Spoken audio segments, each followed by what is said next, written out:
Mga kapuso, humigit kumulang 5 hanggang 12 pesos kada litro na big-time oil price hike sa mga produktong petrolyo ang nakaamba sa susunod na linggo. Yan ang balitang tinutukan live ni Sandy Salvacio. Sandy? Chris, dagdag pasakit sa bulsa ng mga motorista ang nakaambang big-time oil price hike sa susunod na linggo.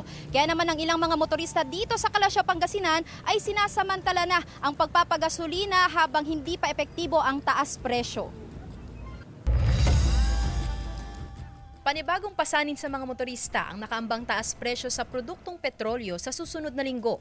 Ayon sa panayam ni Department of Energy Oil Industry Management Bureau Director Rino Abad, sa balitang hali at base ito sa 4-day trading, may dagdag presyo na 10 pesos hanggang 11 pesos sa kada litro ng diesel.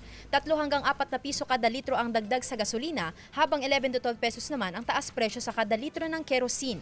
Pwede pa umano itong magbago habang hinihintay ang huling araw ng trading. Ayon sa DOE, nakakaapekto pa rin sa presyohan ang krisis sa Middle East.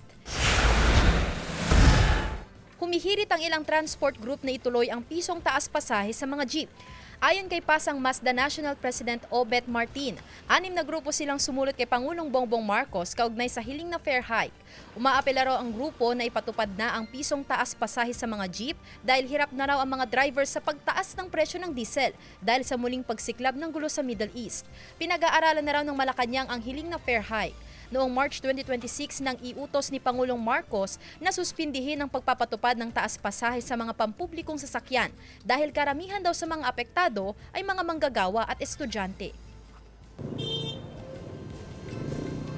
Chris, sa pakikipag-usap natin sa One Pangasinan Transport Federation ay tuloy-tuloy pa rin ang kanilang pakikipag-usap sa mga jeepney operators at sa mga tsuper sa buong Pangasinan. Ayon sa kanila ay matagal na nilang hiling itong dagdag singil sa pasahe. Dagdag pa nila ay napapanahon na rin ang usaping ito, lalo na't karamihan sa mga tsuper ay hindi pa rin nakaka-recover mula sa nagdaang krisis sa langis. Chris? Maraming salamat, Sandy Salvacio.